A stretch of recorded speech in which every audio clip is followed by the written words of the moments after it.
Okay, hello everybody. Today we're going to learn a new skill, and this new skill is basically how to answer surprise questions. So, if you want to refer to the notes, you can go to the year 3, the green book, look at pages 18 to 20, and there are some notes there as well. But let me go through the slides today, and hopefully after this lesson, you will roughly know how to answer a surprise question. Now, let's start with an interesting example.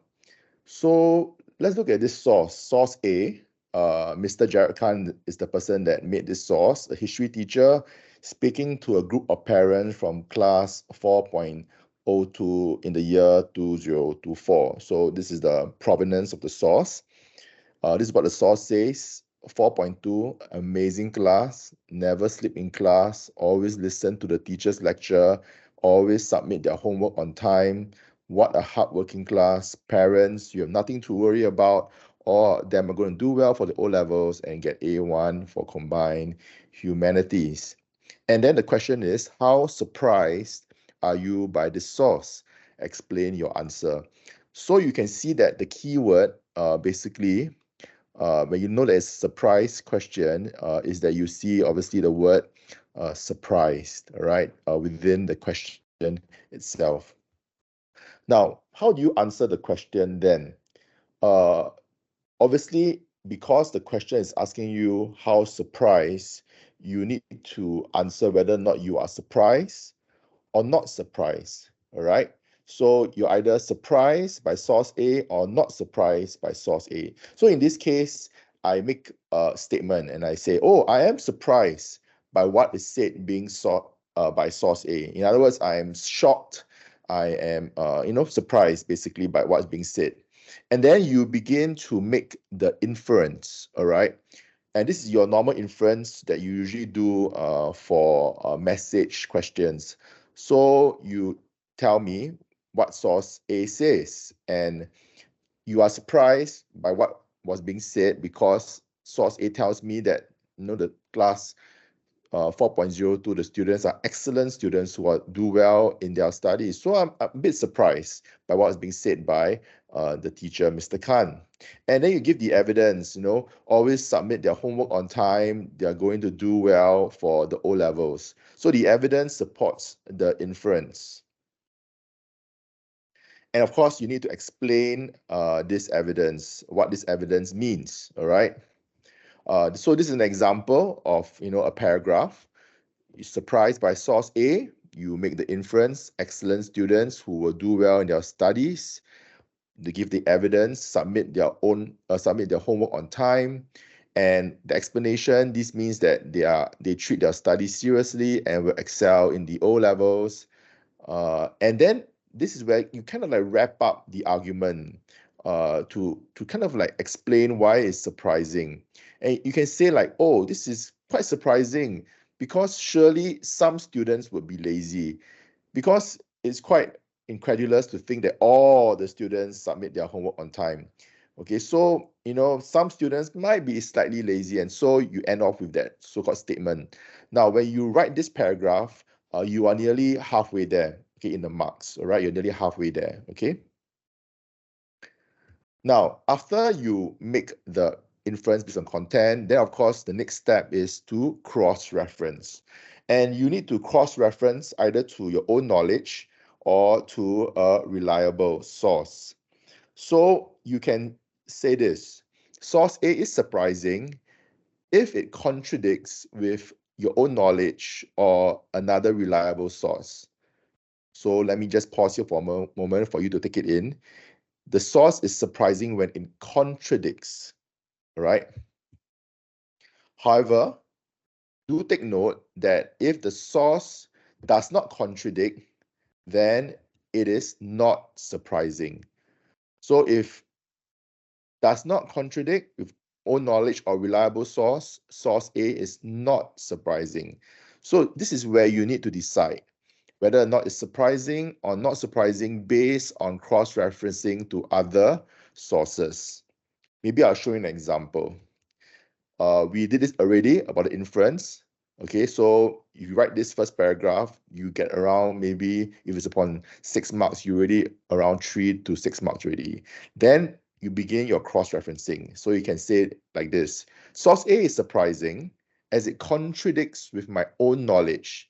And based on my own knowledge, nearly 40% of the class does not submit their homework on time.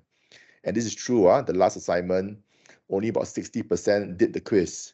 And Mr. Jerican needs to keep chasing them to submit their homework, which is also a true knowledge, right? Thus, class 4.02 is not a perfect class as depicted in source A. Okay? So when the own knowledge or the other reliable source contradicts, then the source becomes surprising.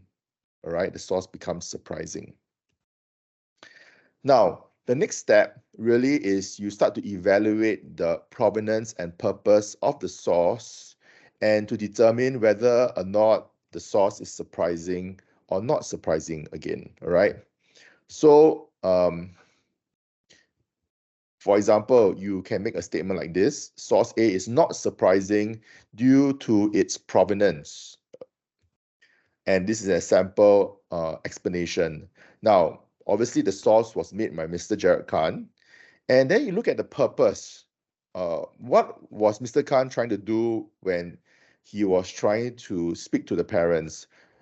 He was trying to reassure the parents, which is the audience, that class 4.02 is doing well. That is the message. And then you provide the evidence. Then you kind of like give the context, right? Obviously, this occurred during a PTM session. So Mr. Khan hopes to convince the parents that their children are doing well, and there's an intended impact, right? So that the parents will feel less stressed. If you know your son is doing well, you will not be so anxious. And based on this purpose, it is expected that Mr. Khan would say these things during PTM. Thus, I am not surprised by what was said in source A. Okay, this is whereby you do your normal provenance and purpose. But there's one thing that is very different for a surprise question, and that is this whole idea of expectation. All right, expectation. So let me just point this out. This part is quite important here. Because it is expected, therefore you are not surprised. Because it's an expected statement by Mr. Khan, you are not surprised. All right. So, just to recap a few things. If you expect the person to say this, you should not be surprised.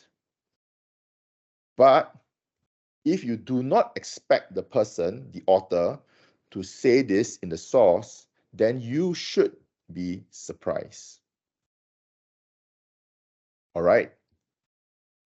Now, do take note for some of the surprise question in O-levels, you may not need to do the highest so-called skill, which is purpose and provenance, to get the highest band. Many of the times when I look at the O-level answers, cross-referencing should be sufficient.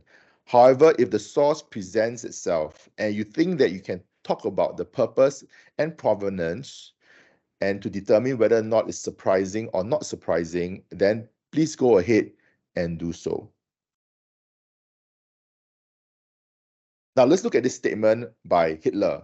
I mean, this is a statement that I just created. Let's say he made this statement in 1942, and he says this: I love the Jews.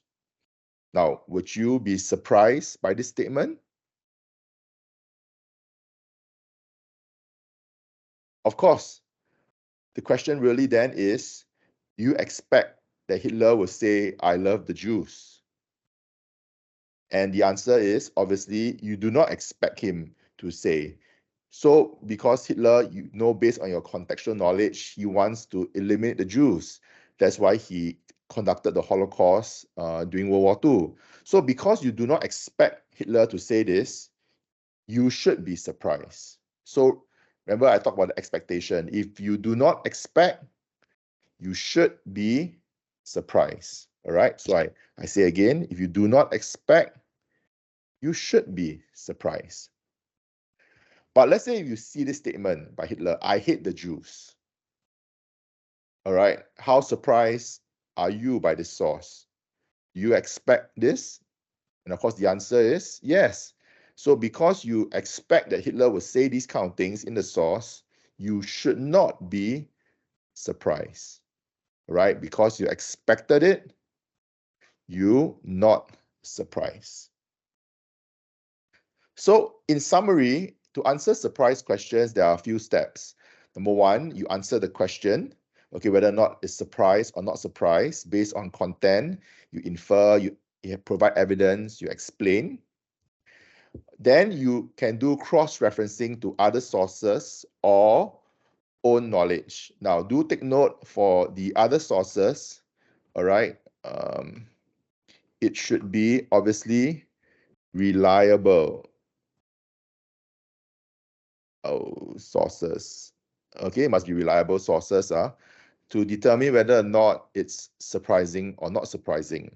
Now, if based on cross-referencing, okay, there's a contradiction or the source disagree, then you should be surprised. But if it does not contradict and there's similarities, then there's agreement, then you should be not surprised. So I say again, if you contradict or disagree, you should be surprised. Does not contradict or agree, not surprised. Then you look at provenance and purpose, the idea of expectation.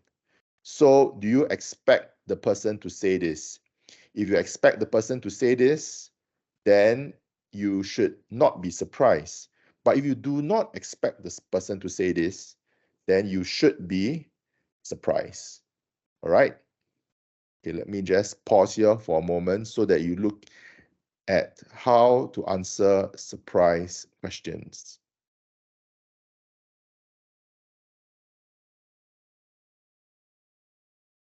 Now, let's look at now a real example. And this was an O-level question. And this question was on the Nazis, right? A rise to power. Study source B, how surprised are you by this source? Explain your answer, 6 marks.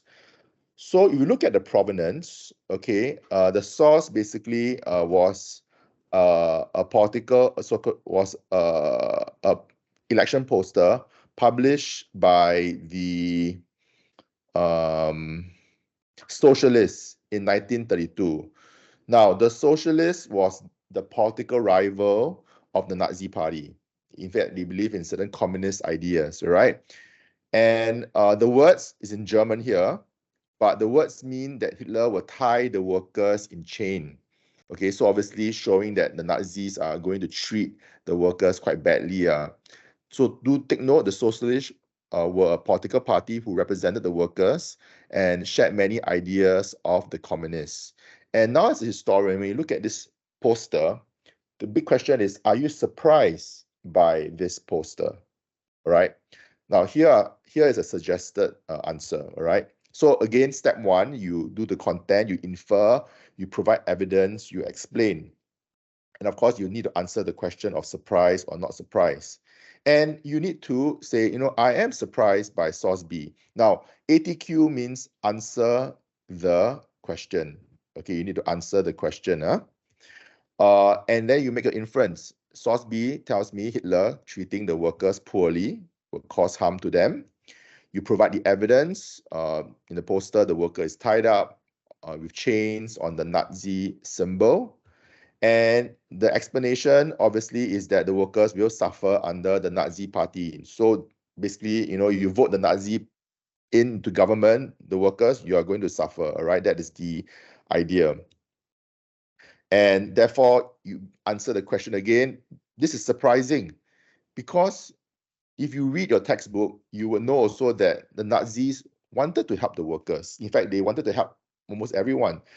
Want to help the workers, they want to help the big businesses. And so this can be a bit surprising, all right?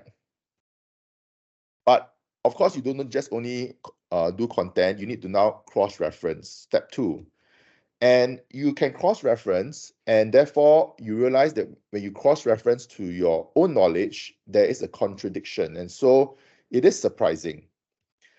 And we know that during the period of elections, and this is where the own knowledge comes in, Hitler had promised the German workers that he would get them back to work and restore the economy. So Hitler wanted to help the workers. And by 1932, unemployment actually was at 6 million. Many people or many of the industrial workers were affected.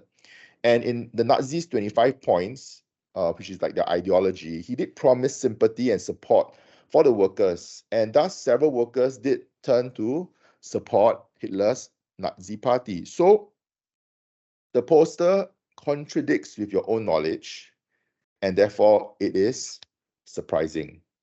All right.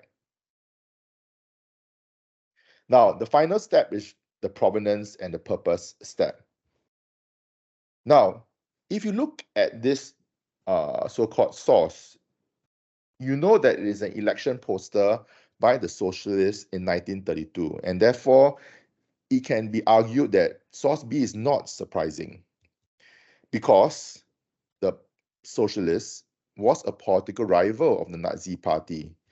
And the purpose of the poster is to persuade the workers, which is the audience, to support the socialists during the elections in 1932 and obviously not support the Nazis. And therefore, the poster would exaggerate negative effects of the Nazi party to try to convince the workers that the Nazis will harm them so that more Germans will support the socialists. So you must write your intended impact, which is part of your purpose. And therefore, based on this purpose and based on this provenance, you would expect the socialists to say these negative things about the Nazi party. It is a correct expectation. And because if you expect this, it should not be surprising. And therefore, you can say as such, I am not surprised by source B. All right, this is an example, okay? So this comes to the end of the lesson on surprising for one source. I hope that you all have a understanding of how to tackle surprise questions. And do not worry, we'll give you all more practice so that you become familiar with this skill. All right, so thank you so much, everyone, and have a good day.